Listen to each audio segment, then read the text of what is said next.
ಮೋದಿಯವರು 10,000 ರೂಪಾಯಿ ಕೊಡ್ತಾ ಇದ್ದಾರೆ ಈಗ ಅಲ್ವಾ? ಏನಕ್ಕೆ ಕೊಡ್ತಾ ಇದ್ದಾರೆ 10,000 ರೂಪಾಯಿ?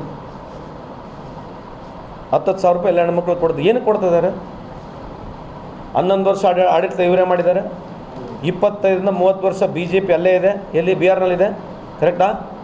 25-30 ವರ್ಷ BJP ಇದ್ದು, ಕೇಂದ್ರದಲ್ಲಿ 11 ವರ್ಷ ಮತ್ತು BJP ಇದ್ದು, ಇವತ್ತು ಇಡೀ ರಾಷ್ಟ್ರದಲ್ಲಿ ಪರ್ ಕ್ಯಾಪಿಟಲ್ ಇನ್ಕಮ್ ಅಂತ ಹೇಳ್ತೀವಿ, ವರ್ಷಕ್ಕೆ ಒಬ್ಬ ಮನುಷ್ಯನ ಆದಾಯ 60,000 ರೂಪಾಯಿ ಇದೆ.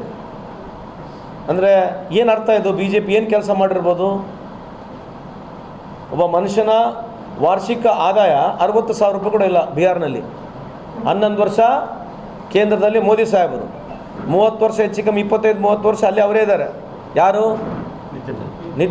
ಯಾರು? ನಮ್ಮ ನಿತೀಶ್ ಕುಮಾರ್ ಸಾಹೇಬರು ಪ್ಲಸ್ BJP ಎರಡು ಮಿಕ್ಸ್ ಆಗಿದೆ. ಅದ್ರ ಜೊತೆಗೆ ಅವಾಗೇ ಒಂದು ನೇಲಾಮ್ ಮಾಡಿದರು, ಆಕ್ಷನ್ನ ಕೂಗಿದ್ರು. ಯಾರು? ಮೋದಿ ಸಾಹೇಬರು 50,000 crore, 70,000 crore, 80,000 crore, 1 lakh crore ಅಂತ ಕೂಗಿದ್ರು. ಅದ್ರ ಜೊತೆಗೆ 1.5 ಲಕ್ಷ ಕೋಟಿ ಹರಾಜು ಹಾಕಿದ್ರು ಅವಾಗೆ. 1.25 lakh crore, 1.5 lakh crore ಅಂತ ಕೂಗಿದ್ರು. ಅಷ್ಟೆಲ್ಲ ಖರ್ಚು ಮಾಡಿ ಮತ್ತಿವತ್ತು 10,000 ರೂಪಾಯಿ ಒಂದು ಹೆಣ್ಮಕ್ಳಿಗೆ ಕೊಡ್ತಾ ಇದ್ದಾರೆ ಓಟಿಗೆ ಅಂತಂದರೆ ಇದಕ್ಕೆ ನಾಚಿಕೆ ಮಾನ ಮರ್ಯಾದೆ ಏನೇನು ಇದೆಯಾ? ಮತ್ತು ನೀವು ಯಾಕೆ ಓಟ್ ಕೇಳ್ಬೇಕು? ಮನೆ ಕೂತ್ಕೊಂಡು ಓಟ್ ವಿಶ್ವಗುರು ಅಲ್ಲ ನೀವು? फ़ोन ಮಾಡಿಬಿಟ್ರೆ ಆಯ್ತು ಎಲ್ಲರಿಗೆ, मेरे प्यारे देशवासियों मैं विश्व गुरु बन चुका हूँ, देश इतना आगे बढ़ चुका है, मुझे कोई ज़रूरत नहीं आके वोट पूछने की, आप वोट दे दो मुझे ಅಂದ್ಬಿಟ್ರೆ ಮುಗೀತಲ್ಲ.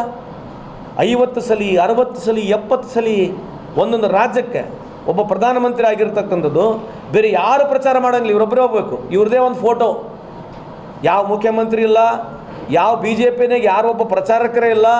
ಮತ್ತು ದೊಡ್ಡ ಪಾರ್ಟಿ, ಇಡೀ ಭಾರತ ದೇಶದ ದೊಡ್ಡ ಪಾರ್ಟಿ 20 ರಾಜ್ಯಗಳಲ್ಲಿ ಅವರೇ ರೂಲಿಂಗ್ನಲ್ಲಿದ್ದಾರೆ.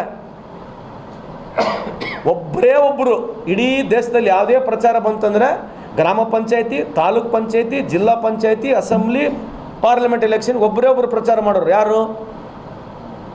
ಮೋದಿ ಸಾಹೇಬರು. Amit Shah once in a while ರೀ. Amit Shah once in a while ಬರ್ತಾರೆ.